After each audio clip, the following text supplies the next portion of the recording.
நல்ல தகப்பனே, எங்கள் சர்வ வல்லமை உள்ள ஆண்டவரே, இந்த அருமையான வேலைக்காக ஸ்தோத்திரம். கிருபை உள்ள கரத்தில் எங்களை தாழ்த்துகிறோம். ஆண்டவரே, கடந்த 2 மாதமும் உங்களுடைய இரக்கம் எங்களோடு கூட இருந்ததுக்காக ஸ்தோத்திரம். இந்த வருஷத்தை ஆரம்பித்தவர்கள், கடந்த மாதத்தை ஆரம்பித்தவர்கள் எத்தனையோ பேர் எங்களோட இல்லை ஆண்டவரே. எங்களுக்கு ஆண்டவரே, இந்த மாதத்தை நீர் புதிதாக புது மாதத்துக்குள் நுழைய நீர் தந்த கிருபைக்காக உமக்கு நன்றி ஆண்டவரே. 2 மாதமும் நீர் எங்களை போஷித்திருக்கிறீர், பாதுகாத்திருக்கிறீர், வழி நடத்தியிருக்கிறீர், விபத்துகளுக்கு விக்னங்களுக்கு விலக்கி பாதுகாத்திருக்கிறீர், வேலி அடைத்திருக்கிறீர் ஆண்டவரே. இந்த 2 மாதம் உங்களுக்கு நாங்கள் நிர்மூலமாகாமல் இருப்பதும் உங்களுடைய கிருபை மட்டும் ஆண்டவரே. ஆண்டவரே, எங்களை நீங்கள் தான் வேலி அடைச்சிருக்கிறீங்க. நீங்கள் செய்த நன்மைகளுக்கு நாங்கள் எண்ணத்தை செலுத்துவோம் ஆண்டவரே. ரட்சிப்பின் பாத்திரத்தை கையில் எடுத்துக்கொண்டு உம்மை தொழுது கொள்வோம் என்று சங்கீதக்காரன் சொல்வது போல ஆண்டவரே, நீர் செய்த எல்லா நன்மைகளுக்காக ஸ்தோத்திரம். இந்த புது மாதத்தை உம்முடைய கிருபை உள்ள கரத்தில் தாழ்த்துகிறோம் ஆண்டவரே. இந்த மாதத்தில் நீர் என்னென்ன ஆசீர்வாதங்களெல்லாம் நியமித்து வைத்திருக்கிறீரோ எல்லாவற்றையும் சுதந்திரித்து கொள்ள கர்த்தர் கிருபை தருவீராக ஆண்டவரே. இந்த மாதத்தில் நீருடைய தேவைகள் எல்லாவற்றையும் சந்திக்க போகிற தயவுக்காக உமக்கு நன்றி. இதுவரைக்கும் நடத்தின தேவன் இன்னும் நடத்த போகிற தயவுக்காக உமக்கு ஸ்தோத்திரம். இதுவரைக்கும் இம்மானுவேலராய் இருந்தவர் இனி எபினேசராய் எங்களோடு கூட இருக்க போகிற தயவுக்காக உமக்கு நன்றி ஆவியானவரே. வேலி அடைத்து பாதுகாத்து கொள்வீராக. எங்கள் ஆவிக்குரிய ஆகாரத்தை ஒவ்வொரு நாளும் நீர் தரப்போகிற தயவுக்காய் ஸ்தோத்திரம். எங்கள் ஆத்மாவை நீர் பத்திரமாய் பாதுகாத்து கொண்டிருக்கிற தயவுக்காக உமக்கு ஸ்தோத்திரம். உம்முடைய வார்த்தைகளால் நீர் போஷித்து கொண்டிருக்கிற தயவுக்காக உமக்கு ஸ்தோத்திரம். எங்களுடைய பலவீனங்களில் உம்முடைய பலன் பூரணமாய் விளங்குகிற தயவுக்காக உமக்கு நன்றி ஆவியானவரே. கோடான கோடி ஸ்தோத்திரம், கோடான கோடி ஸ்தோத்திரம், கோடான கோடி ஸ்தோத்திரம். உடைய மகிமை மூடிக்கொள்ளும்படி நாங்கள் செபிக்கிறோம். இந்த மாதத்தில் தேவனாகிய கர்த்தர் எங்களை ஆவிக்குரிய விதத்தில் அதிசயமாய் ஆலோசனை தந்து நடத்த போகிற தயவுக்காக உமக்கு நன்றி. எல்லா விதங்களிலும் நாங்கள் முடிவெடுக்க கர்த்தர் கிருபை தர போகிற தயவுக்காக ஸ்தோத்திரம். தேவ சித்தத்தை அறிந்து கொள்ள கர்த்தர் கிருபை தர போகிற தயவுக்காக உமக்கு ஸ்தோத்திரம். உடைய மகிமை மூடிக்கொள்ளட்டும் ஆண்டவரே. நீர் மாத்திரம் மகிமைப்படுங்கப்பா. எங்கள் ஆண்டவர் இயேசுவின் நாமத்தில் பிதாவே, அல்லேலூயா. எபேசியருக்கு நிருபம் 6ஆம் அதிகாரம் 17வது வசனம் சொல்லுகிறது, இரட்சண்யம் என்னும் தலைச்சீராவையும் தேவ வசனமாகிய ஆவியின் பட்டயத்தையும் எடுத்துக்கொள்ளுங்கள் அப்படின்னு. சமீபமாக கொஞ்ச நாளில் இந்த எபேசியருக்கு நிருபத்தில் இந்த சர்வாயுதம் அப்படிங்கிறதான ஒரு காரியத்தை ஆண்டவர் பேசுகிறார். 13வது வசனம், ஆகையால் தீங்கு நாளிலே அவைகளை நீங்கள் எதிர்க்கவும் சகலத்தையும் செய்து முடித்தவர்களாய் நிற்கவும் திராணி உள்ளவர்களாகும்படிக்கு தேவனுடைய சர்வ ஆயுதத்தையும் எடுத்துக்கொள்ளுங்கள் அப்படின்னு இருக்கு. காரணம் என்னென்னா, நம்முடைய கடைசி காலமாக இருக்கிறபடினாலே பிசாசு எவனை விழுங்கலாமோ என்று வகை தேடி சுற்றி திரிகிற காலம். அநேக இடங்களில் ஆவிக்குரிய விதத்தில் போராட்டமும் அதே நேரத்தில் உபதேச போராட்டமும் நிறையா இருக்குது. ஸ்பிரிச்சுவலாக நம்ம அதான் பவுல் சொல்கிறதுக்கு முந்தின வசனத்தில், மாம்சத்தோடு இரத்தத்தோடும் அல்ல, துரைத்தனங்களோடும் அதிகாரங்களோடும் பிரபஞ்சத்தின் அந்தகார லோகாதிபதிகளோடும் வானமண்டலங்களில் உள்ள பொல்லாத ஆவிகளின் சேனைகளோடும் நமக்கு போராட்டம் உண்டு. நமக்கு பல நேரங்களில் நாம் கண்ணுக்கு முன்னாடி நடக்கிற போராட்டத்தை தான் பெரிய போராட்டமாக நம்ம பார்க்குறோம். அதாவது ஃபினான்ஷியல் போராட்டமாக இருக்கட்டும், அல்லது பலவீனமாக இருக்கட்டும், அல்லது வீடுகளில் வரக்கூடிய பிரச்சனைகளாக இருக்கட்டும், இதை தான் நம்ம யோசிக்கிறோம். ஆனால் இதுக்கு பின்னாடி இன்னொன்று இருக்குது, ஸ்பிரிச்சுவல் போராட்டம். இந்த ஸ்பிரிச்சுவல் போராட்டம் நம்ம பல நேரங்களில் நமக்கு நடக்கிற விஷயத்தை ஸ்பிரிச்சுவலாக நம்ம பார்க்குறதில்ல. இதுக்கு பின்னாடி என்ன காரணம், எதனால் இப்படி நடக்குது அப்படின்னு நம்ம பார்க்குறதில்ல. பொதுவாக பிசாசினுடைய தந்திரம் என்ன அப்படின்னு கேட்டிங்கன்னு சொன்னால், நம்மக்கிட்ட இருக்கிற பலகீனத்தை அவனுடைய ஸ்பிரிச்சுவல் காரியங்களை வச்சு நம்மளை தாக்குவான். உதாரணமாக நாங்கள் பொதுவாக பேசுகிற ஒரு விஷயம் என்னென்னா, இப்போது வேகமாக நம்ம வந்துக்கிட்டு இருக்கோம், ரிட்டன் வீட்டுக்கு வந்துக்கிட்டு இருக்கோம்னு வச்சுக்கோங்களேன். கொஞ்சம் நம்ம எங்கேயாவது ஒரு இடத்துல சட்டத்தை மீறுற மாதிரி இருந்தால் போதும், அதை வச்சு பிசாசு நம்மளை என்ன செஞ்சிருவோம், எதையாவது ஒன்று பண்ணிடுவோம். இப்போ ஒரு நைட்டில் பொதுவாக ட்ராவல் பண்ணக்கூடாது. ஏன்னா ஆண்டவருடைய இதுபடி ஒரு மனுஷன் நைட்டில் தூங்க தான் செய்யணும். ஆனால் இன்றைக்கி நைட்டில் ட்ராவல் பண்ணுறது அல்லது நைட்டில் வேலை பார்க்குறதுங்கிறது சகஜமாகிடுச்சு. அது சீர்கேடு, பூமியினுடைய சீர்கேடு. அதை ஒன்றும் செய்ய முடியாதுன்னு வச்சுக்கோங்க. இப்போ நம்மளும் பல நேரங்களில் சில சூழ்நிலைகளில் நைட்டில் என்ன செய்கிறோம், ட்ரைவ் பண்ணுவோம். அப்போ தூக்கம் சரீரத்துக்கு வருதுன்னு வச்சுக்கோங்க. அப்போ ட்ரைவ் பண்ணும்போது தூக்கம் வந்தால் என்ன செய்யணும்? கொஞ்சம் வண்டியை ஓரமாக போட்டு என்ன செய்யணும்? தூங்கணும். நாம் அதை கடினப்பட்டு இல்லை நம்ம போயிடுவோன்னு சொல்லி கஷ்டப்படுறோம் பாருங்களேன். எங்கேயோ ஒரு இடத்துல நம்ம கொஞ்சம் கண்ணை மூடுவோம், அது ஒரு ஆக்சிடெண்ட்டாக மாறிடும். அது நான் சொல்லுவேன், தேவ பிள்ளைகளுக்கு எப்போன்னு பிசாசு பார்த்துக்கிட்டே இருப்பான். எப்போ சான்ஸ் கிடைக்கும்னு பார்ப்பான். நம்ம சின்ன சான்ஸ் கொடுப்போம், அதை அவன் பெரிய விளைவாக மாற்றிடுவான். அதனால தான் வெறும் மாம்சத்தோடு ரத்தத்தோடு மாத்திரமல்ல, இது நம்மளுடைய பலகீனம். மாம்சத்தோடு ரத்தத்தோடு இருக்கிறது அதை ஸ்பிரிச்சுவலாக மாற்றிப்பான். அந்தகார உலகாதிபதி அவனுடைய விஷயத்தை எடுத்து கையில் யூஸ் பண்ணிப்பான்.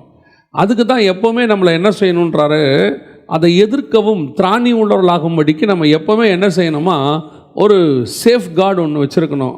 இங்கிலீஷில் ஆர்மர் ஆஃப் காட் அப்படின்னு சொல்லுவாங்க. அதை அப்படியே முழு சர்வாயுதத்தையும் போட்டு நம்மளை என்ன செய்யணுமா, பத்திரமாக வச்சுக்கணும். தலை முதல் கால் வரைக்கும் அப்படி பத்திரமாக வச்சுக்கணும் அப்படின்னு சொல்லி. பல நேரங்களில் இங்கே தான் நம்ம மிஸ்டேக் பண்ணுவோம். என்ன மிஸ்டேக் பண்ணுவோம்? நம்மக்கிட்ட இருக்க அந்த ஸ்பிரிச்சுவல் வாரை பற்றி நம்ம யோசிக்க மாட்டோம். நாம் அந்த வாருக்கு போய் எப்படி நிற்போம்னா, தாவீது மாதிரியே தான் நிற்போம். எப்போவும் பெரும் கூழாங்கல்லோட போய் நிற்போம். அந்த ஸ்பிரிச்சுவல் வார கூழாங்கல்ல தாவீது ஜெயிச்சதனோ உண்மை தான். ஆனால் லைஃப் லாங் தாவீது கூழாங்கல்லோடையே போகல. புரிஞ்சுக்கிட்டீங்கன்னா நான் சொல்கிறது?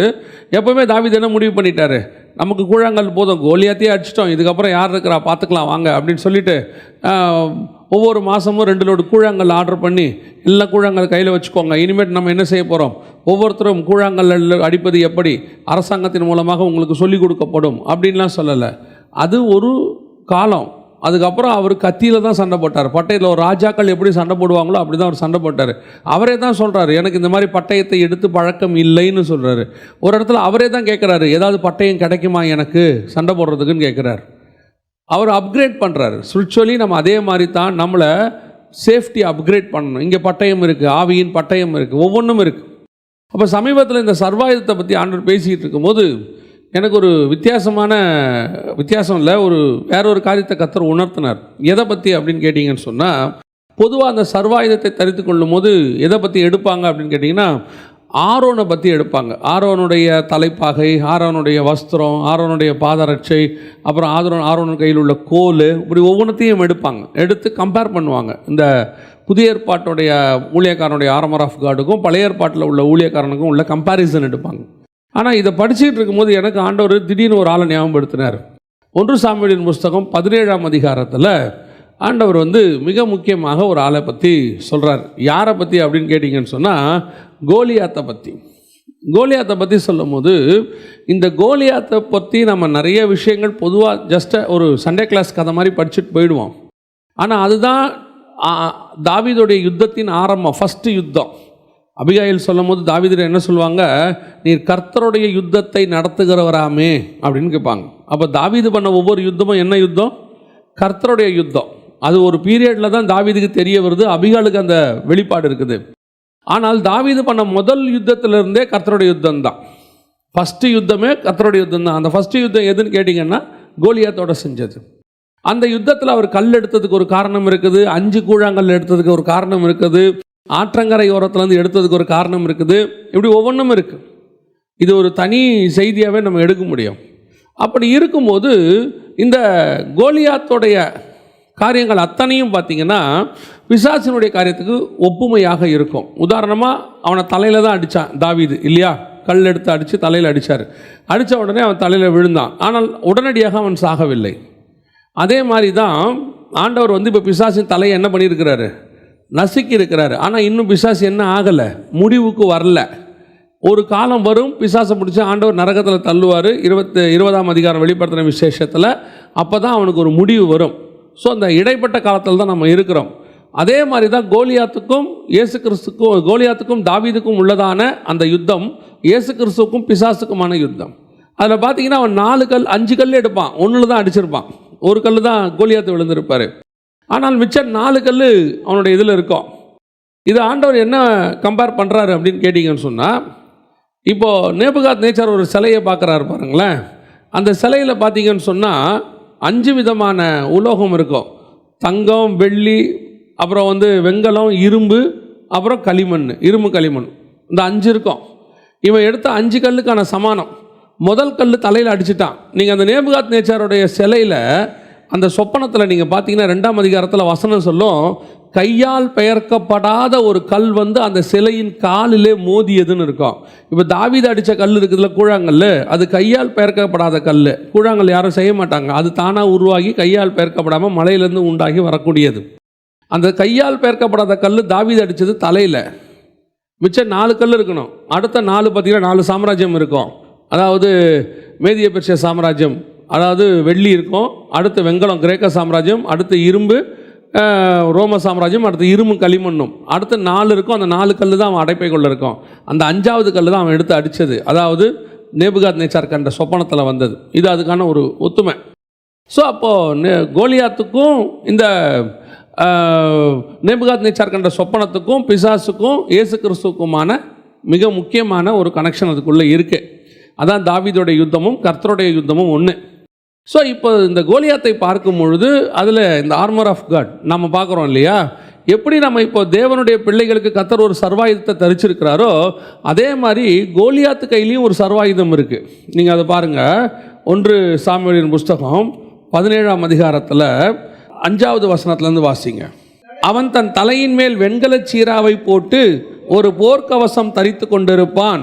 அந்த கவசத்தின் நிறை 5000 சேக்கலான வெண்கலமாயிருக்கும். அவன் தன் கால்களிலே வெண்கல கவசத்தையும் தன் தோள்களின் மேல் வெண்கல கேடகத்தையும் தரித்திருப்பான். இதில் நல்லா கவனிச்சு பார்த்தீங்கன்னா, அவன் தலையிலையும் ஒரு தலையின் மேல் வெண்கல சீராவை போட்டுன்னு இருக்கும். இங்கே நீங்கள் இப்போ நம்ம வாட்ச வசனத்தில் பார்த்தீங்கன்னா ரட்சண்யம் என்னும் தலைச்சீராவையும் அப்படின்னு இருக்கும். இந்த இடத்துல பார்த்தீங்கன்னா அடுத்து அவன் கால்களிலே வெண்கல கவசம்னு இருக்கும். இந்த இடத்துல பார்த்தீங்கன்னு சொன்னால் நீதி என்னும் மார்க்கவசத்தை தரித்தவர்களாய் அப்படின்னு இருக்கும். ஒவ்வொன்றும் இந்த இடத்துல நீங்கள் பார்த்தீங்கன்னு சொன்னால் அவன் தலையின் மேல் வெண்கல சீரா போர்க்கவசம் தரித்து கொண்டிருப்பான். அதான் நீதி என்னும் போர்க்கவசம். கவசத்தின் மேல் அடுத்து அவன் கால்களிலே வெண்கல கவசம், அடுத்து தான் பாதரட்சை இங்கே இருக்கும். அடுத்து வெண்கல கேடகத்தை பிடித்திருப்பான். இங்கே பார்த்தீங்கன்னா விசுவாசம் என்னும் கேடகத்தை பிடித்திருப்பான். எல்லாம் அப்படியே ரெண்டும் அப்படியே ஒரே சேர இருக்கும், ஒரு சேர இருக்கும். இது ரெண்டுத்தையும் நீங்கள் பார்த்தீங்கன்னு சொன்னால், அதாவது இதோடைய அர்த்தம் என்னென்னா, எப்படி ஆண்டவர் நமக்கு ஒரு சர்வாயுதத்தை தரித்து நம்மளை பத்திரமா பார்த்துக்கிறாரோ, அதே மாதிரி பிசாசுக்கிட்டையும் ஒன்று இருக்குது. எப்போவுமே பிசாசுக்கிட்ட ஒரு மாடல் இருக்கும். நம்ம மாடல் வச்சுருப்போம் பிசாசு. ஆனால் இதில் என்னென்னா, இவங்ககிட்ட இருந்தது எல்லாமே வெண்கலம். நமக்கும் பிசாசுக்கும் என்ன வித்தியாசம்? நம்மளது பார்த்தீங்கன்னா எல்லாமே கோல்டு இருக்கும். பைபிளில் ஆசாரிப்பு கூடாரத்துக்குள்ளே எல்லாமே பார்த்தீங்கன்னு சொன்னால் எப்படி இருக்கும்? கோல்டில் தான் இருக்கும். அல்லது ஆலயத்துக்குள்ளே, தேவனுடைய ஆலயத்துக்குள்ளே பார்த்தீங்கன்னா சாலமோன் ஆலயத்தில் எல்லாமே பார்த்தீங்கன்னா தங்கம் தான் இருக்கும். உள்ளுக்குள்ளே பரிசுத்த ஸ்தலத்தில், மகா பரிசுத்த ஸ்தலத்தில் எல்லாம் வெளியே தான் வெண்கலம் இருக்கும். இங்கே நீங்கள் பார்த்தீங்கன்னா பிசாசுக்கு எல்லாமே எப்படி இருக்கும்? வெண்கலம் இருக்கும். இதில் கூட இன்னொரு ஆவிக்குரிய சத்தியம் இருக்குது. 1 ராஜாக்கள் 14, 26, 27 வாசி. கர்த்தருடைய ஆலயத்தின் பொக்கிஷங்களையும் ராஜாவுடைய அரமனையின் பொக்கிஷங்களையும் சாலமோன் செய்வித்த பொன் பரிசைகள் ஆகிய சகலத்தையும் எடுத்துக்கொண்டு போய்விட்டான். அவைகளுக்கு பதிலாக ராஜாவாகிய ரெகோபெயாம் வெண்கல பரிசைகளை செய்வித்து, நல்லா கவனிச்சுக்கொள்ளுங்க, அந்த ஆலயத்துக்குள்ள இருந்தது எல்லாமே என்னது? தங்கம். சாலமோன் செஞ்சது எல்லாம் பரிசுத்த ஆவியில் மூடப்பட்டது, மகிமை, அதுக்கான அடையாளம் அது. ஆனால் இப்போது இந்த பாத்திரங்கள் எல்லாம் யார் எடுத்துகிட்டு போயிட்டாங்க? எதிரிகள் எடுத்துகிட்டு போயிட்டாங்க.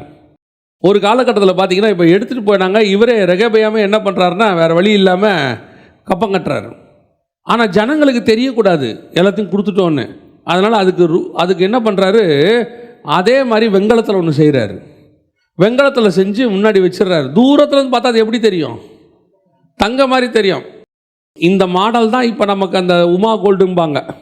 இப்போ நீங்கள் தங்கத்துக்கு பதிலாக போட்டுட்டு போகிறீங்களே, இதெல்லாம் எங்கே உருவாச்சுன்னா அங்கே உருவானது தான். பார்க்குறதுக்கு தூரத்தில் பார்க்குறதுக்கு தங்க மாதிரியே இருக்கும். அதை நல்ல தங்கம் போடுற ஆள் கண்டுபிடிச்சிடும். அது தங்கம் இல்லை, அது பார்த்தாலே தெரியுது அப்படின்னு சொல்லிடுவாங்க இல்லையா? இது எங்கே வந்ததுன்னா, ராஜாவுடைய அவன் தான் சொல்லி கொடுத்தான். சரி, தங்கத்தை எடுத்துருவோம். ஆனால் கிட்ட வந்து பார்த்தா வெங்கலம், தூரத்தில் பார்த்தா எல்லாம் தங்க மாதிரியே தெரியும். அதே மாதிரி தான் பிசாசு நம்மளை ஆண்டவர் எல்லாத்தையுமே மகிமையில் பரிசுத்தாவியில் மூடி வச்சுருக்கும் போது, அந்த ப்ரெசன்ஸ் போயிடுச்சுன்னா அதுக்கு பதிலாக வெங்காயத்தில் மூடிடுவாங்க. அதுதான் உலக பிரகாரமானது. அது நம்ம இந்த போலியாக நம்ம பரிசுத்தவான்களை காட்டிக்கொள்றதுக்கான அடையாளம் அது.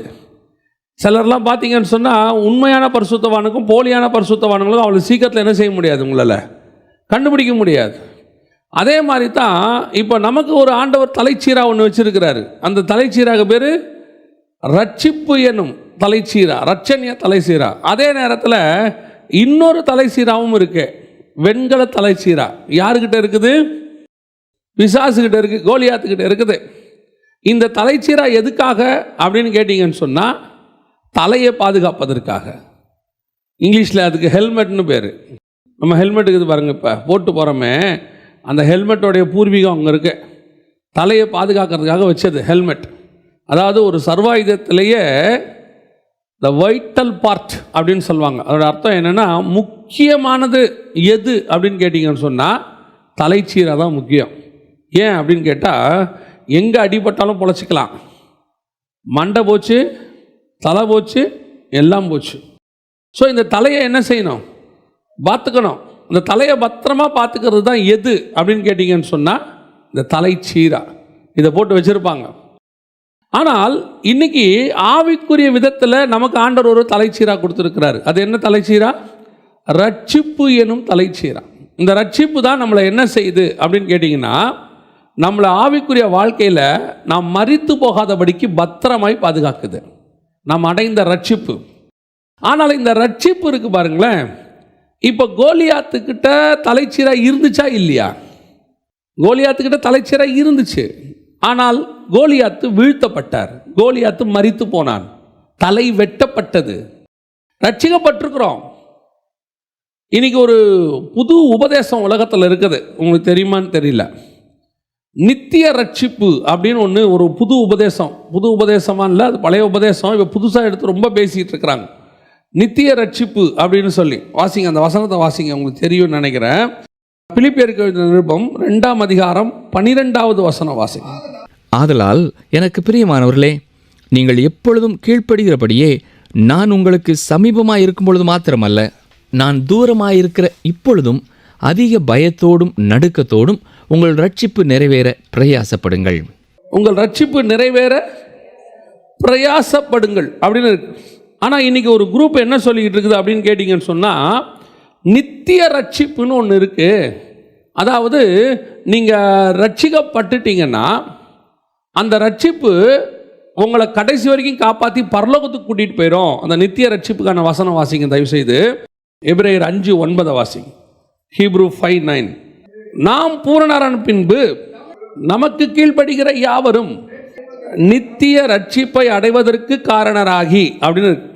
இந்த நித்திய ரட்சிப்புனா என்ன? இப்போ புதுசாக சொல்கிறாங்க, ஒன் சேவ்ட் எவர் சேவ்ட் அப்படிங்கிறாங்க. அதோட அர்த்தம் என்னென்னா, ஒரு தடவை நீங்கள் ரட்சிக்கப்பட்டுட்டீங்கன்னா போதும், அந்த ரட்சிப்பு உங்களை என்ன செஞ்சிருமா? நித்தியமாக காப்பாற்றிடுமா. அதனுடைய விளைவு உபதேசம் இப்போ எந்த அளவுக்கு போயிடுச்சுன்னா, நீ ரட்சிக்கப்பட்டு ஒருவேளை பாவம் செஞ்சாலும் கர்த்தர் உன்னை என்ன செய்ய மாட்டார், விடமாட்டார். உன்னை எப்படியும் பரலோகத்துக்கு என்ன பண்ணிடுவார், கூட்டிகிட்டு போயிடுவார். ஒருவேளை ஒரு ஊழியக்காரர் உத்தரவாதம்லாம் கொடுக்குறாரு, ஒருவேளை உன்னை விடாட்டி நீ என்ன கூப்பிடு, நான் வந்து உன்னை உள்ளே கூட்டிகிட்டு போகிறேன். ஏன்னு சொன்னால் அந்த மாதிரி தான் எழுதியிருக்கிறாரு, நித்திய ரட்சிப்பு எழுதியிருக்கிறாரு. So ever saved don't worry அப்படிங்கிறாங்க. இல்லை இல்லை இல்லை, இது போய் ரட்சிப்பு என்னும் தலைச்சீராக இருந்தாலும் கூட நீ மரித்து போவதற்கு வாய்ப்பு இருக்கிறது. அது எப்படிங்க நித்திய ரட்சிப்புன்னு இருக்குது? ஒன் சேவ்ட் எவர் சேவ்ட், நித்திய ரட்சிப்புன்னு இருக்கு, எட்டர்னல் சால்வேஷன் இருக்கு. அப்படி இருக்கும்போது எப்படி நீங்கள் வந்துட்டு இப்படி சொல்லுவீங்க, உள்ள விட மாட்டார், நீங்கள் வந்துட்டு அந்த ரட்சிப்பு. அதனால தான் பிலிப்பியர் நிருபத்தில் வாசித்தோம். இப்போது இன்னொரு வசனம் அதே எபிரேயர் நிருபத்தில் வாசிங்க பார்ப்போம். நான் 6ஆம் அதிகாரம் 4 முதல் வாசிங்க பார்ப்போம். ஏனெனில் ஒரு தடவை பிரகாசிக்கப்பட்டும் பரம ஈவை ருசி பார்த்தும் பரிசுத்த ஆவியை பெற்றும் நல்வார்த்தையை இனிவரும் உலகத்தின் பலன்களையும் ருசி பார்த்தும் மனம் திரும்புவதற்கு ஏதுவாய் அவர்களை மறுபடியும் புதுப்பிப்பதற்கு கூடாத காரியம். ரட்சிக்கப்பட்டாச்சு, ஒரு தடவை நீங்க மனம் திரும்பியாச்சு, பரம ஈவ ருசி பார்த்தாச்சு, பரிசுத்த ஆவியையும் பெற்றாச்சு. இனி வரும் பலன்கள், இனிமேல் இயேசு கிறிஸ்து வர போறாரு, என்னை வந்து கூட்டிட்டு போவாரு, சிங்காசனத்துக்கு பக்கத்தில் நிற்க வைக்க போறாரு, அவரோடு கூட ஆளுகை செய்வேன், எல்லாம் தெரியும் எனக்கு. ஆனால் ஒருவேளை நான் விழுந்து விட்டால் அந்த ரட்சிப்பு என்னை நித்தியமாலாம் காப்பாற்றாது. அதனால தான் பிலிப்பியருக்கு எழுதும்போது தெளிவாக அவர் சொல்கிறாரு 2:12, உங்கள் ரட்சிப்பு பூரணப்பட பிரயாசப்படுங்கள். ஒன் சேவ்டு எவர் சேவ்டு கிடையவே கிடையாது. ஒன் சேவ்டு, அதை நீங்கள் பூரணப்படுறதுக்கு பிரயாசப்படணும். கடைசி வரைக்கும் அந்த ரட்சிப்பை பத்திரமா பார்த்துக்கணும். உன் தலைச்சீரா என்கிற ரட்சிப்பு பத்திரமா பார்த்துக்கணும். தலைச்சீரா இருந்தாலும் நீ வீழ்த்தப்படுவாய், ரட்சிக்கப்பட்டிருந்தாலும் நீங்கள் மரிப்பதற்கு வாய்ப்பு இருக்கிறது. எங்கிருந்து பிசாசு எப்படி உங்களை தாக்குவான்னு உங்களுக்கு தெரியாது. இப்போ இயேசு பாருங்க, இயேசு கிறிஸ்துவால் அப்போஸ்தலனாக அழைக்கப்பட்டவன் தான் யூதாஸ் இஸ்காரியோத்து. பேதுரு சொல்றாரு அப்போஸ்தலர் நடவடிக்கைகளில் 1ஆம் அதிகாரத்தில் கொடுக்கும்போது அவன் தனக்குள்ளதான காரியத்தை இழந்து போனான்ங்கிறார். அப்போஸ்தலர் பட்டத்தை இழந்து போனான். யார் அப்போஸ்தலர்கள்? நியாயம் தீர்க்கிறவர்களாக இருப்பார்கள்னு ஆண்டவர் சொல்றார். நீங்கள் அவர்களை நியாயம் தீர்க்கிறவர்களாக இருப்பீர்கள்னு சொல்றாரு. புதிய எருசலேமுக்கு அஸ்திபாரமான பேர், அதுக்கு செலக்ட் பண்ணப்பட்டவன் தான் யூதாஸ் இஸ்காரியோத்து. இயேசு கிறிஸ்துவோட 3 வருஷம் இருந்தவன், அவனே பின்மாற்றம் அடைஞ்சோடனே மீட்கப்படுவது கூடாத காரியமாயிருச்சு. இயேசு சொல்லிட்டார், தெளிவாக சொல்லிட்டார், அவன் மறுபடி பிறவாதிருந்தால் நலமாயிருக்கும். மீட்கப்படுவது கூடாத காரியம். நித்திய ரட்சிப்புலாம் ஒன்று கிடையாது. உனக்கு ஒரு தலைச்சீராவை கர்த்தர் கொடுத்துருக்கிறார், ஹெல்மெட்டை. இந்த தலைச்சீராவை நீ கடைசி வரைக்கும் பத்திரமா பார்த்துக்கணும். ஒரு ரட்சிப்பு பூரணப்பட பிரயாசப்படணும். ஒரு தடவை ரட்சிக்கப்பட்டோம், நாங்கள் ஞானஸ்நானம் எடுத்துட்டோம், அதுக்கப்புறம் எங்களுக்கு வீழ்ச்சியே கிடையாது, ஆண்டவர் எங்களை பத்திரமா பார்த்துப்பாரு. உண்மை. கடைசி வரைக்கும் உன் தலை அடிபடாதபடிக்கு கர்த்தர் பாதுகாத்துக் கொள்வதற்கு வல்லமை உள்ளவர். ஆனால் நீங்கள் அதை பத்திரமா பார்த்துக்கணும். அழகாக சொல்வார், சபையை பார்த்து ஆண்டவர் சொல்வார், நான் வருமளவும் உனக்குள்ளதை பற்றி கொண்டிரு. வெளிப்படுத்தின விசேஷம் 2ஆம் அதிகாரம் 10வது வசனத்தில் ஆண்டவர் சொல்வார், நீ படப்போகிற பாடுகளை குறித்து எவ்வளவும் பயப்படாதே. இதோ நீங்கள் சோதிக்கப்படும் பொருட்டாக பிசாசானவன் உங்களில் சிலரை காவலில் போடுவான். 10 நாள் உபத்திரவப்படுவீர்கள். ஆகிலும் நீ மரண பரியந்தம் உண்மையாயிரு, அப்பொழுது ஜீவ கிரீடத்தை உனக்கு தருவேன். ஜீவ கிரீடத்தை உனக்கு நான் தருவேன். அப்ப யாருக்கு தருவாரு? மரண பரியந்தம் உண்மையா இருக்கணும், உன் ரட்சிப்பு பத்திரமா பாதுகாத்து கொள்ளணும், அவனுக்கு தான் கிரீடத்தை தருவார். நல்லா தெரிஞ்சுக்கொள்ளுங்க, ஹெல்மெட் வேற, கிரவுன் வேற. கிரீடம் வேறு, தலைச்சீரா வேறு. நீங்கள் தலைச்சீராவையும் கிரீடத்தையும் ஒன்றா நினச்சிக்க கூடாது. தலைச்சீராவின் கிரீடத்தை என்ன செய்யக்கூடாது? ஒன்றா நினச்சிக்க கூடாது. தலைச்சீரா என்பது போர் சேவகன் போட்டிருப்பது, ஆர்மர் ஆஃப் காட், ஒரு ஆர்மியில் இருக்கிறவன் போடுறது. கிரீடம் என்பது அந்த போரில் வெற்றி பெறுவனுக்கு கொடுக்கப்படுவது. போர் செய்யும் போது போட்டிருக்கிறதுக்கு பேர் தலைச்சீரா, வெற்றி பெறுகிறவனுக்கு கொடுப்பது தான் கிரவுன். அப்போ அந்த போரில் நீ சக்ஸஸ் பண்ணாதான், முடிவு பரியந்தம் உண்மையுள்ளவனா இருந்தாங்க தான் கிரவுன் கிடைக்கும். The helmet is different from crown. தலைச்சீராவே கிரீடம் கிடையாது. அது நீ கிரீடத்தை பெறுவதற்காக கொடுக்கப்பட்டது, பாதுகாத்துக் கொள்வது, உன் தலையை பாதுகாத்துக் கொள்வதற்காக கொடுக்கப்பட்டது. இன்னைக்கு தலைச்சீராவே இல்லை. இன்னைக்கு ரட்சிப்பின் அனுபவம் இருக்கு, ஆனால் அந்த அனுபவம் முடிவு பரியந்தம் இருக்குதா? இன்னைக்கு அதுதான் நம்ம சொல்லிக்கிட்டு இருக்கிறோம். சபைகளுக்குள்ள ஆவிக்குரிய வாழ்க்கைக்குள்ள வரீங்க, ஆவிக்குரிய வாழ்க்கைக்குள்ள வந்தவொடனே, சபைக்குள்ள வந்தோடனே ரட்சிக்கப்பட்டு ஞானஸ்நானம் எடுத்து பரிசுத்த அபிஷேகத்தை பெற்ற பிறகு உங்களுக்கு என்ன சபையில் ஆக்டிவிட்டி? நிறைய வேலையை கர்த்தர் வச்சிருக்கிறாரு. ஆனால் நாம் எதை பற்றியுமே கவலைப்படுறதில்லை. நான் எப்பவும் சொல்வேன், சபை என்பது ஏதோ ஒரு மத ரீதியான இடம் கிடையாது, சடங்காச்சாரமான ஸ்தலம் கிடையாது. ஏதோ உங்களை கொண்டாந்து ஆண்டவர் ஒரு தேவ பயம் இருக்கிறதுக்காக பயமுறுத்துகிற இடம்லாம் கிடையாது. சபை என்பது நீ பரலோகத்துக்கு போகிற வரைக்கும் உனக்கு உள்ளதை பத்திரமாய் பற்றி கொள்வதற்கு உனக்கு ப்ராக்டிஸ் கொடுக்குற இடம். நீங்கள் சபையில் ஒரு காலகட்டத்துக்கு அப்புறம் வெறும் சோம்பேறிகளாக உட்கார்ந்துருக்க கூடாது. ஒன்று, வெளியே ஒர்க் பண்ணணும் ஆண்டவருக்கு, அது வேற விஷயம். ரெண்டாவது, உங்களுக்கு உள்ளதை பற்றி கொண்டிருக்கணும். சண்டை போடும் போது தலைச்சீரா என்பது ரொம்ப இம்பார்ட்டண்ட். ஒரு போர் சேவகன் தலைச்சீரா இல்லாமல் போட முடியாது. பாருங்க, தலைச்சீரா இல்லாட்டி என்ன ஆகும் பாருங்க. ஒரு சண்டை நடக்குது பைபிளில், யோவாபுக்கும் அப்சலோமுக்கும் சண்டை நடக்குது. வாசிங்க 2 சாமுவேலின் புஸ்தகம் 18ஆம் அதிகாரம் 9வது வசனம் வாசிங்க. 18வது அதிகாரம் 9வது வசனம் வாசிங்க. அப்சலோம் தாவீதின் சேவகருக்கு எதிர்ப்பட்டான். அப்சலோம் கோவேறு கழுதையின் மேல் ஏறி வரும்போது அந்த கோவேறு கழுதை சன்னல் பின்னலான ஒரு பெரிய கர்வாலி மரத்தின் கீழ் வந்ததினால் அவனுடைய தலை கர்வாலி மரத்தில் மாட்டிக்கொண்டு அவன் வானத்துக்கும் பூமிக்கும் நடுவே தொங்கினான். அவன் ஏறியிருந்த கோவேறு கழுதை அப்பாலே போயிற்று. இதுதான் ஒரு தலைச்சீரா இல்லாதவனுடைய நிலைமை. இப்போ அப்சலோம் தலையில என்ன இல்லை? தலைச்சீரா இல்லை. அப்சலோம் யாரு? ராஜாவுடைய பையன். அப்சலோம் யாரு? நல்ல சண்டை போட தெரிஞ்சவன். அப்சலோம் யாரு? ரொம்ப அழகானவன், பழுதொன்றும் இல்லாதவன். அவனை பற்றி ஒரு வசனம் இருக்கும், தலை முதல் கால் வரைக்கும் அவனுக்கு என்ன கிடையாதான்? ஒரு குறையும் கிடையாதான். வாசிங்க 2 சாமுவேலின் புஸ்தகம் 14ஆம் அதிகாரம் 25வது வசனம் வாசிங்க. இஸ்ரவேலர் அனைவருக்குள்ளும், அப்படின்னா என்ன அர்த்தம்? சமஸ்த இஸ்ரவேலில் இருந்த அத்தனை பேருக்குள்ளையும் அப்சலோமை போல் சௌந்தரியம் உள்ளவனும் மெச்சிக்கொள்ளப்பட்டவனும் இல்லை. யோசித்து பாருங்க, அவன் எப்படி இருந்திருக்கிறான் பாருங்க. சௌந்தரியம் உள்ளவனும் மெச்சிக்கப்பட்டவனும் இல்லை, உள்ளங்கால் தொடங்கி உச்சம் தலை மட்டும் ஒரு பழுதும் இல்லையாங்க. இப்படி ஒரு ஆளெல்லாம் லைஃப்பில் பார்க்கவே முடியாது நம்மளால். ஒரு சிலருக்கு முகம் நல்லா இருக்கும், நட கேவலமாக இருக்கும். ஒரு சிலருக்கு நல்ல ஆள் பார்த்திங்கன்னா பயங்கரமாக மயில் மாதிரி இருக்கும், குரல் பார்த்திங்கன்னு சொன்னால் மயில் மாதிரியே இருக்கும். வாய் திறந்துச்சுன்னா அதுக்கப்புறம் நம்ம ஓகே ரைட் ஃபைன், அந்த மாதிரி தான். ஒவ்வொருத்தரும் எல்லாமே 100% பர்ஃபெக்ட்னு ஒருத்தர் நம்ம லைஃப்பில் என்ன செய்ய முடியாது, சொல்ல முடியாது. ஏதோ ஒரு குறை ஒன்று இருக்கும், ஏதாவது ஒன்று இருக்கும், ஒருத்தருக்கும் இருக்கும். அது தெரிஞ்சு இருக்கும், தெரியாமல் இருக்கும். நம்ம தெரியாதபடிக்கு மூடிக்கிட்டுலாம் நம்ம நிற்போம் இல்லையா? அது நம்மளோட பெரிய திறமைன்னு வச்சுக்கோங்க. ஆனால் பைபிளில் ஒருத்தனை பற்றி பைபிளே சாட்சி கொடுக்குது. யாரை பற்றினா அப்சலோம் பற்றி. உள்ளங்கால் தொடங்கி உச்சந்தலை வரைக்கும் அவனுக்கு என்ன கிடையாது? பழுது கிடையாது.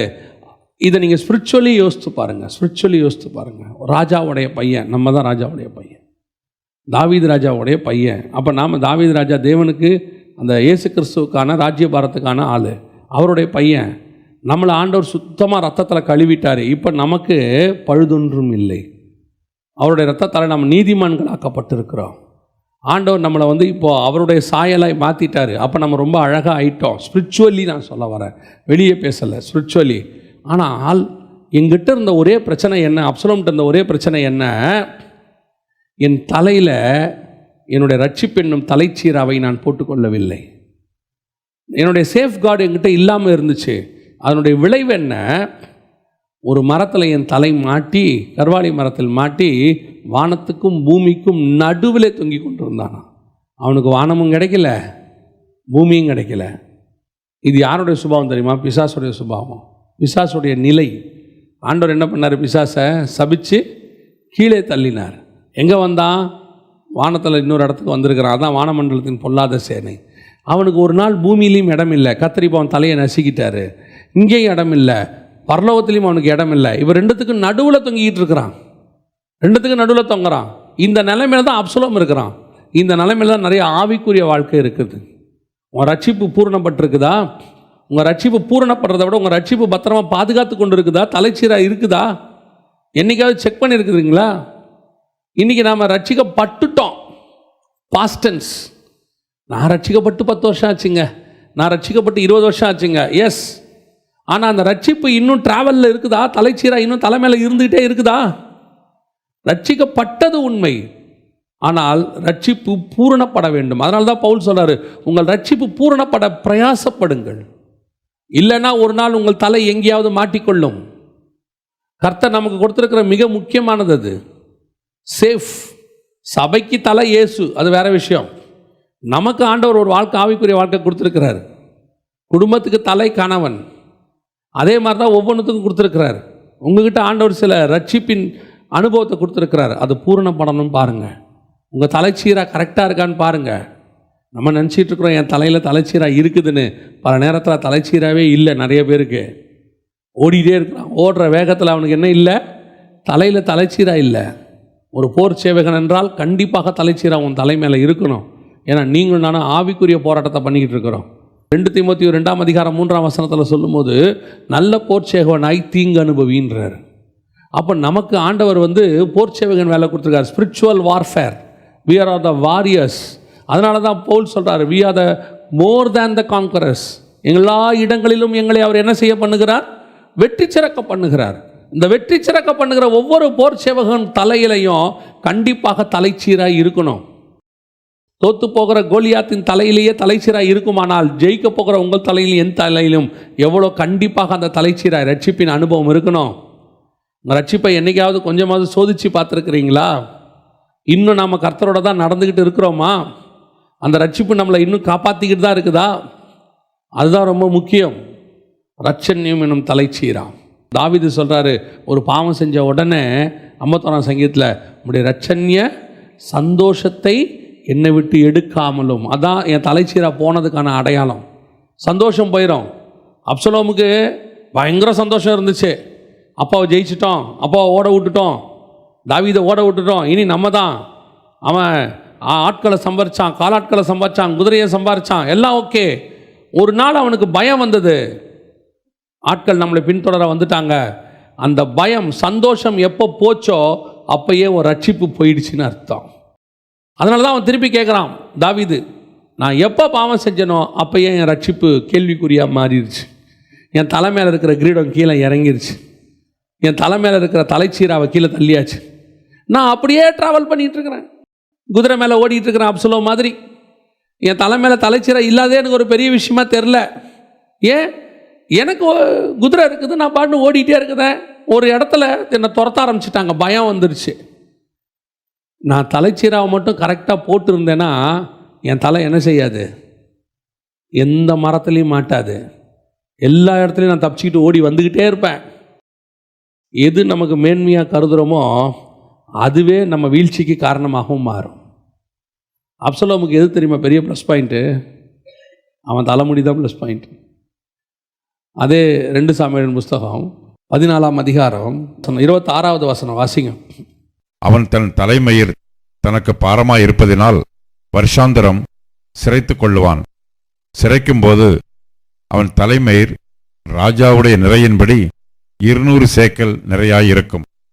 எத்தனை கிலோ தெரியுமா உங்களுக்கு? கிட்டத்தட்ட 2.25 கிலோ. தலை முடியோட வெயிட் எவ்வளவு? 200 சேக்கல்னா, ஒரு சேக்கல்னா நம்ம ஊர் கணக்குக்கு ஒரு 11 கிராம். 200 சேக்கல்னா கிட்டத்தட்ட 2200 கிராம் சொல்லுவாங்க. அதாவது 2 கிலோ 200 கிராம், 2.25 கிலோ. முடி வெயிட் எவ்வளோ இருந்துச்சா?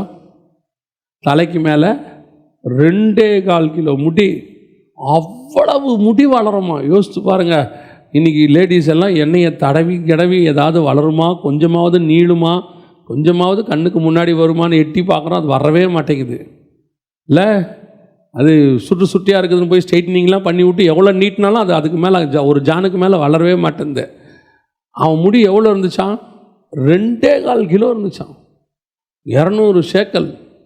அதுதான் அவனுக்கு மகிமை பாருங்க, அது அவனுக்கு பெருமை. ஆனால் அதுதான் ஒரு நாள் வீழ்ச்சிக்கு காரணமாக மாச்சு.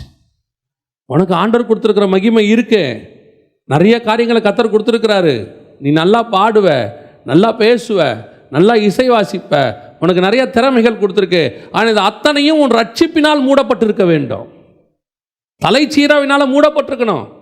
உன் தலைச்சீரானால் மூடப்படாவிட்டால் ஒரு நாள் இது எங்கேயாவது போய் மாட்டிக்கும்.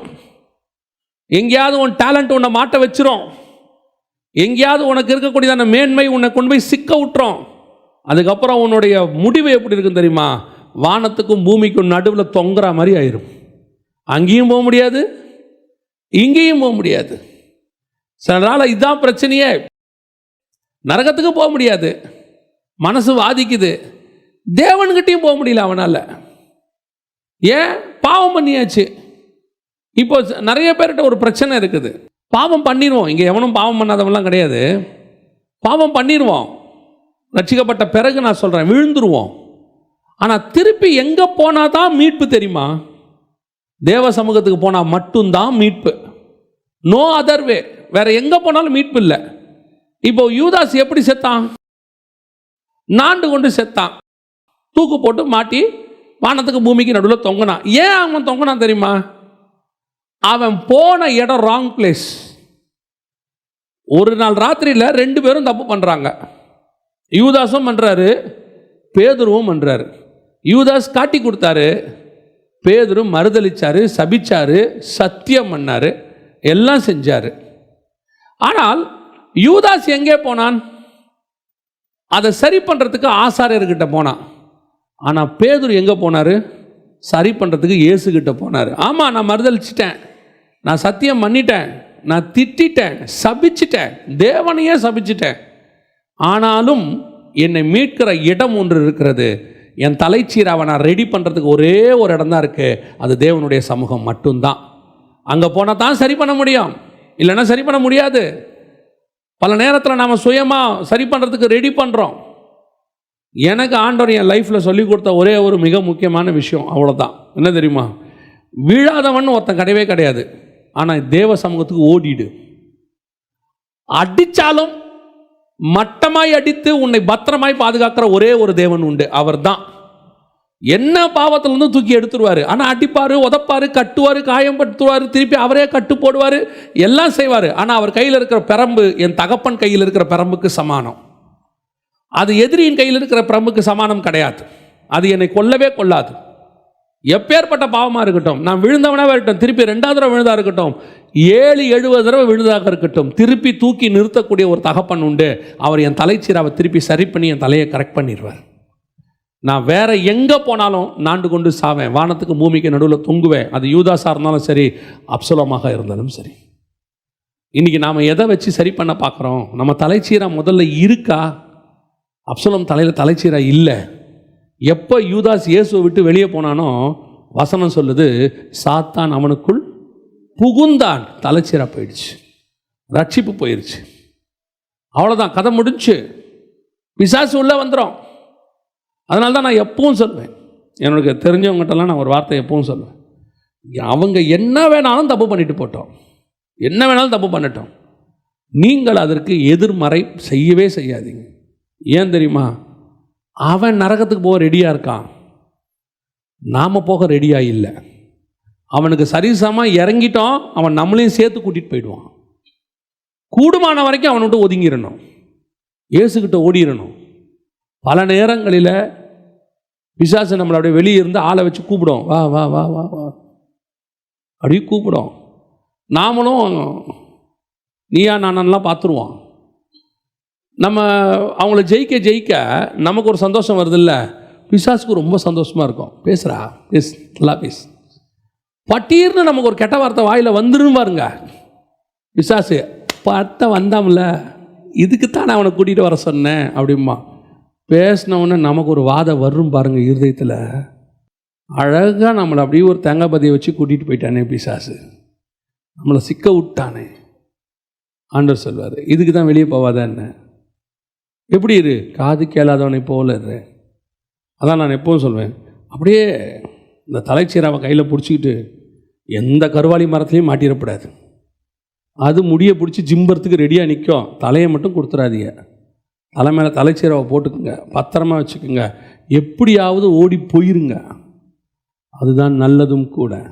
இல்லாவிட்டால் அவங்களுக்கு நஷ்டம் கிடையாது, நமக்கு தான் நஷ்டம். நம்மளை பேச வைக்கிறவனுக்கு எந்த நஷ்டமும் கிடையாது. அது பிசாசு, அது கோலியாத்து. கோலியாத்துக்கு என்ன நஷ்டம் சொல்லுங்கள்? என்ன நஷ்டம்? ஆனால் தாவீதுக்கு நஷ்டம் இருக்குது, அப்சலோமுக்கு நஷ்டம் இருக்குது. ஏன்னா நம்ம தேவனுடைய ஏரியாவுக்குள்ளே இருக்கிறோம். இன்றைக்கி நிறைய பேர் தலைச்சீராவை இல்லாமல் வானத்துக்கும் பூமிக்கும் தொங்குற இடத்துல இருக்கிறோம். சரி பண்ணுறதுக்கு தேவ சமூகம் தான் கரெக்ட். இன்னும் ஒரே ஒரு காரியம், அதை நான் சொல்லிட்டு முடிக்கிறேன். இப்போ தலைச்சீரா இருக்குது, அப்சலோமுக்கு தலைச்சீரா இல்லை. ஆனால் கோலியாத்துக்கு தலைச்சீரா இருக்கு. அப்படியும் விழுந்து போனான், அப்படியும் விழுந்து போனான். இப்போ என்ன பிரச்சனை அப்படின்னு கேட்டிங்கன்னா, தலைச்சீரா இருக்கு, ஆனால் அந்த தலைச்சீரால பாதுகாப்பு இல்லாத ஒரு இடம் இருக்கு. ரட்சிப்பு இருக்கு, ஆனால் அவன் ரட்சிப்பின் அனுபவத்தில் கூட ஒரு இடத்துல கொஞ்சம் வீக்காக இருக்கான். எந்த இடம் தெரியுமா கோலியாத்துக்கு வீக்கான இடம்? நெற்றி. அவன் நெத்தி மட்டும் வெளியே தெரியுது. மார்க்கவசம் போட்டான், கால கவசத்தில் போட்டுட்டான், பாதரட்சை போட்டாச்சு, கையில் கேடகம் நிற்கிது, எந்த ஈட்டியும் அடிக்க முடியாது, எல்லாம் இருக்கு, டோட்டலி ஃபுல்லி கவர்ட். ஆனால் ஒரே ஒரு அன்சேஃபான பிளேஸ் இருக்கு. எங்கே இருக்குது அன்சேஃப் பிளேஸு? இது நான் படிக்கும்போது ஆண்டவர் எனக்கு சொல்லிக் கொடுத்தது, அவ்வளோதான். நான் எப்பவும் சொல்லுவேன், எனக்கு என்ன ஆண்டவர் சொல்லிக் கொடுக்குறாரோ அதை தான் நான் சொல்லுவேன். இதுக்கு வேறு அர்த்தம் யாராவது வச்சுருப்பாங்க, எனக்கு தெரியாது. எனக்கு ஆண்டவர் சொல்லி கொடுத்தா சொல்கிறேன். இந்த அன்சேஃபான பிளேஸ் எது இருக்குன்னு கேட்டிங்கன்னா அவன் நெத்தி தான் இருக்குது. ஆனால் உங்களுக்கு எனக்கும் அந்த இடம் அன்சேஃப் கிடையாது, அதுவும் சேஃபாக தான் இருக்கணும். கோலியாத்துக்கு தான் அந்த இடம் அன்சேஃப், அதுதான் அவனுக்கு பாதுகாப்பு இல்லாத இடம். ஆனால் உங்களுக்கு எனக்கும் என்ன இருக்குது? அங்கேயும் ஒரு பாதுகாப்பு இருக்குது. என்ன பாதுகாப்பு? அதுதான் ஆண்டவர் நமக்கு தெளிவாக, ரொம்ப தெளிவாக சொல்கிறார். வாசிங்க, உபாகமத்தின் புஸ்தகம் 6ஆம் அதிகாரம் 6 முதல் 8 வசனங்களை வாசிங்க. இன்று நான் உனக்கு கட்டளையிடுகிற இந்த வார்த்தைகள் உன் இருதயத்தில் இருக்க கடவது. நீ அவைகளை உன் பிள்ளைகளுக்கு கருத்தாய் போதித்து, நீ உன் வீட்டில் உட்கார்ந்திருக்கிற போதும், வழியில் நடக்கிற போதும், படுத்துக் கொள்கிற போதும், எழுந்திருக்கிற போதும் அவைகளை குறித்து பேசி, அவைகளை உன் கையின் மேல் அடையாளமாக கட்டிக்கொள்வாயாக. அவைகள் உன் கண்களுக்கு நடுவே ஞாபக குறியாய் இருக்க கடவுது. அவைகள் உன் கண்களுக்கு நடுவே ஞாபக குறியாக இருக்க கடவுது. இப்போ நமக்கு ரட்சிப்பு இருக்குது, ஆண்டவர் ரட்சித்துட்டாரு, ரட்சிப்பின் தலைச்சீராக இருக்கு. ஆனால் கர்த்தர் சொன்ன கட்டளைகள் தான் உன் கண்களுக்கு நடுவே, சிந்தனையில் எப்பவும் இருக்கணும், கண்களுக்கு நடுவே இருக்கணும். அவனுக்கு இந்த இடத்துல காலி, அவனுக்கு கர்த்தருடைய கட்டளை இல்லை, கர்த்தருடைய வசனம் இல்லை, கர்த்தர் சொன்ன காரியங்கள் அவன் சிந்தனைக்குள்ளே இல்லை. அதனால் இந்த இடத்துல அடித்தான். அவன் எது வீக்கஸ்ட் பார்ட்டுன்னு பார்க்குறான். உங்களுக்கு எனக்கு இந்த இடம் வீக்கஸ்ட் பார்ட்டாக இருக்கக்கூடாது. இந்த இடத்துல என்ன இருக்கணும்? கண்களுக்கு நடுவே என்ன இருக்கணும்? நெத்தியில் எப்பவும் கர்த்தருடைய வசனம் இருந்து கொண்டே இருக்கணும். அவர் என்ன சொன்னாருங்கிறத தியானிச்சுக்கிட்டே இருக்கணும். அதனால தான் எப்பவும் ஆண்டவர் திருப்பி திருப்பி சொல்வார், இரவும் பகலும் கர்த்தருடைய வேதத்தில் தியானமாக இருக்கிற மனுஷன் பாக்கியவான். உங்கள் மைண்டில் தாட்டில் கர்த்தரை பற்றி ஏதாவது ஒன்று ஓடிக்கிட்டே இருந்தாச்சுனாலே எந்த சாத்தானுடைய கல்லும் உன் நெத்தியில் வந்து அடிக்காது. நான் இப்போ கோலியாத் சைட்லேருந்து பேசுகிறேன். ஏன் விழுந்தா? தலைச்சீராக இருக்குது, எல்லாம் சேஃபாக இருக்குது. ஆனால் இந்த இடம் மட்டும் காலியாக இருக்குது. இந்த இடத்த அடினார் ஆண்டவர். நீ கல்லை விடு, அவன் வீக்கஸ்ட் பார்ட்டி எதுன்னு எனக்கு தெரியும், நான் அடிக்கிறேன். பிசாசி பார்த்தான் சொல்கிறான், அவனை நீ எடு. அவன் சர்ச்சுக்கு போகிறான், ஆவிக்குரிய சபைக்கு போகிறான், சத்தியம் கேட்குறான், நல்ல ஒரு சரியான சத்தியம் கொடுக்குற சபையில் தான் இருக்கான். ஆனால் அது அவன் நெத்திக்கு நடுவில் இல்லை, அந்த இடம் மட்டும் காலியாக இருக்கு. கொடுக்கறது எங்கே இல்லை? சிந்தனையில் இல்லை. நிறைய பேர் கேட்குறதோட சரி, அதை தன்னுடைய வாழ்க்கையில் யூஸ் பண்ணுறது கிடையாது, அதை யோசிக்கிறது கிடையாது, சிந்திக்கிறது கிடையாது. இங்கே நிறைய நமக்கு கவலைகள் இருக்குது, யாரும் இல்லைன்னே சொல்லலை. அதுவும் இந்த கடைசி காலத்தில் பயங்கரமான டென்ஷன் உள்ள லைஃப். ரோட்டுக்கு போனாலும் டென்ஷன், வீட்டுக்கு போனாலும் டென்ஷன் இல்லையா? வீட்டுக்கு போனால் அங்கே வேறு விதமான டென்ஷன், ரோட்டுக்கு வந்தால் அங்கே வேறு விதமான டென்ஷன். எல்லாருக்கும் இருக்குது, ஆண்களுக்கும் இருக்குது, பெண்களுக்கும் இருக்குது. இவைகளுக்கு நடுவில் நமக்கு இந்த யோசிக்கிறதுக்கு நேரமே இல்லை. எதையாவது சொல்லி பாருங்களேன், இப்போ வசனத்தை தியானிக்கிறது ஏதாவது சொன்னால் உடனே எங்கெங்கே இருக்கிற நேரத்தில் சர்ச்சுக்கு போகிறதே பெரிய விஷயம். அது இன்னும் கொஞ்சம் பேரோட இன்னும் பெரிய விஷயம் என்னென்னா, அவன் இங்கே வர்றது எதுக்கு வரானா, நம்ம கொடுக்குற வசனமெல்லாம் மைண்டில் ஏறல, ஒரு 2 மணி நேரம் ரிலாக்ஸாக இருக்கலாம், நிம்மதியாக இருக்கலாம். இந்த இடம் காலியாகவே இருக்குது, இந்த இடம் காலியாகவே இருக்குது. உன் சிந்தனைக்குள்ளே, உன் எண்ணத்துக்குள்ளே, மண்டைக்குள்ளே கர்த்தருடைய வசனம் இருந்துகிட்டே இருக்கணும். கர்த்தர் சொன்னது ஏதாவது ஒன்று ஓடிட்டே இருக்கணும். எல்லாருடைய குடும்பத்திலையும் இதான் நடக்குது. இங்கே யாரும் தேவ தூதர்கள்லாம் கிடையாது. அத்தனை பேரும் தலைச்சீராவை போட்டுக்கிட்டு கீழே விழுந்துடாமல் இருக்கிறதுக்கு பத்திரமா ஒரு கையில் பிடிச்சிக்கிட்டு தான் ஓடிட்டு இருக்கோம். இந்த ஊர்களெல்லாம் பார்த்தீங்கன்னா தலைமையில் ஒரு பானையோ அல்லது இதையோ வச்சுக்கிட்டு, நீங்களாம் பார்த்துருக்க மாட்டேன், எங்கள் ஊர்லலாம் இருக்குது, அப்படியே தண்ணி தூக்கிட்டு வருவாங்க பாருங்கள், தலையில் வச்சுக்கிட்டு ஒரு கையில் ஒரு பையை பிடிச்சிட்டு கிடு கிடு கிடு கிடு கிடு நடந்து வருவாங்க. பல நேரங்களில் ஆவியானவர் பேசிக்கிட்டே இருப்பார். இதிலிருந்து வீட்டில் பிரச்சனை வந்துச்சுன்னா டக்குன்னு கிளம்பி வெளியே போயிடுவேன், வெளியே பிரச்சனை வந்துச்சுன்னா டக்குன்னு கிளம்பி வீட்டுக்கு போயிடுவேன். ஆனால் நடுவில் இந்த வசனம் மட்டும் மைண்டில் ஓடிட்டே இருக்கும்.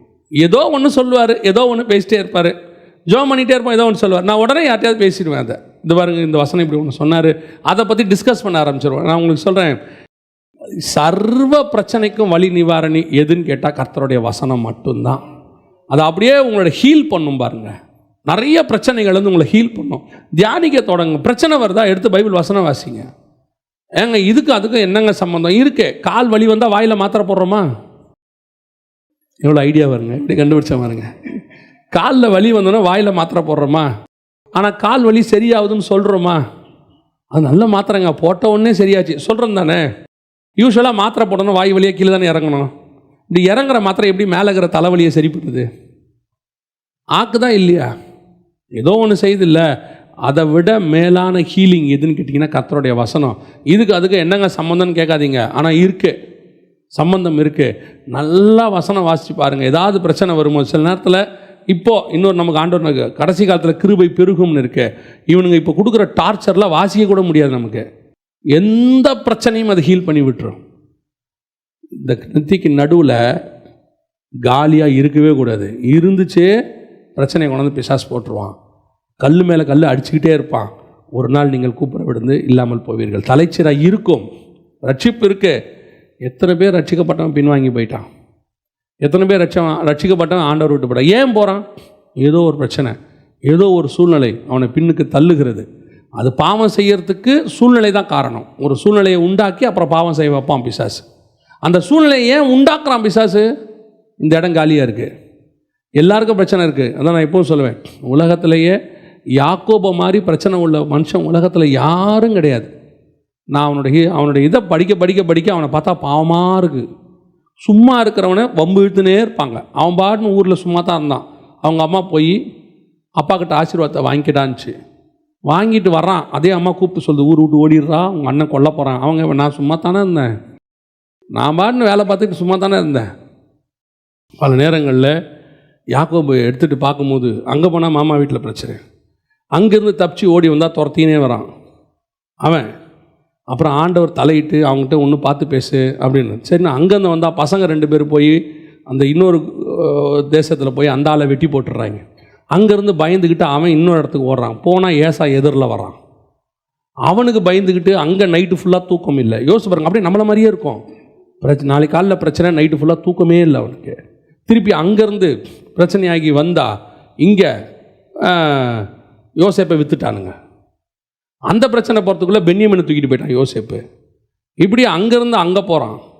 வாழ்நாள் எல்லாம் பிரச்சனை, பயந்து பயந்து பயந்து பயந்து ஓடி. ஆனால் யாக்கோபை மாதிரி ப்ராஃபஸி சொன்னவன் எவனுமே கிடையாது. The best prophet. 49:1 சொல்லும் ஆதியாகமத்தில், கூடி வாருங்கள், கடைசி நாட்களில் உங்களுக்கு நேரிடுகிறதை அறிவிப்பேன். எப்பேற்பட்ட ப்ராஃபட் பாருங்க. இவ்வளோ பிரச்சனைக்கு நடுவில் அந்த வசனம் தான் அவனை காப்பாத்துச்சு, அவனை ப்ராஃபட் ஆக்குச்சு. அதை தான் நான் உங்களுக்கு திருப்பி சொல்கிறேன். நம்ம கண்களுக்கு நடுவே கர்த்தருடைய வசனம் இருக்கணும். இது ஒன்று தான் அன்சேஃபான பிளேஸ். இந்த சிந்தனையை, இந்த இடத்த எப்போவுமே கர்த்தரை வச்சு ஃபில் பண்ணிக்கணும். எப்போ நம்ம இங்கிலீஷில் ஒரு சும்மா ஒரு ப்ராவர்ப் சொல்லுவாங்க, உங்களுக்கு தெரியும் நினைக்கிறேன், idle mind is the devil's workshop அப்படின்னு சொல்லுவாங்க. நீ சும்மா இருந்த இந்த இடத்த பிசாசு கல் வச்சு அடிச்சிருவான்.